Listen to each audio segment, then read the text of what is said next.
The title that I have from today is called Don't Let Them Slip Away. So, the word that the Lord has been talking is regarding the prophetic ministry and how God uses the prophets to rebuke the people when they're doing something wrong. So, the story that God has for today is the story of Ahab and Ben-Hadad. The Lord told Ahab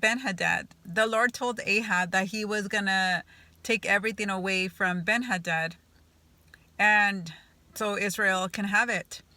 And when he went and he took everything and he started destroying everything that Ben-Hadad had, they said, oh, it's just because he's God of the hills. Because that's what they believed in before, that certain gods had control over different territories.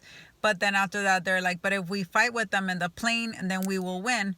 But God said, let me show them that I'm God of everything. So when they were fighting in the plain, God won. Then Ben-Hadad came to Ahab and said, please don't destroy me. So Ben-Hadad said here in 1 King 20:34, so Ben-Hadad said to him, the cities which my father took from your father I will restore, and you may set up marketplaces for yourself in Damascus as my father did in Samaria.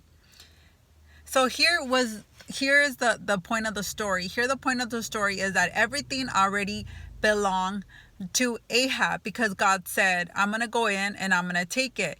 And it was so. It was already belong. The territory was already taken. But here comes the enemy and wants to make a deal and wants to make him think that this deal is going to be better. So he says, if you let me live, you can come and set up a marketplace, business, territory, peace. And in that moment, instead of asking the Lord, he accepted the treaty. He accepted this marketplace. He accepted to be silenced, because the enemy will come and give you position and power to silence your voice. And then it says, then Ahab said, I will send you away with this treaty. So he made a treaty with him and sent him away. So when he sent him away, the Lord used a prophet to come and to rebuke Ahab.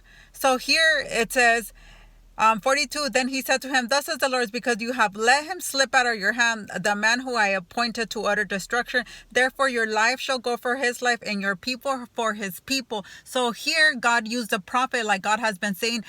What the prophet does is will go rebuke when somebody's doing something wrong. So here the prophet goes and tells Ahab, what you have done is wrong. You accepted a treaty, and now your life for his life.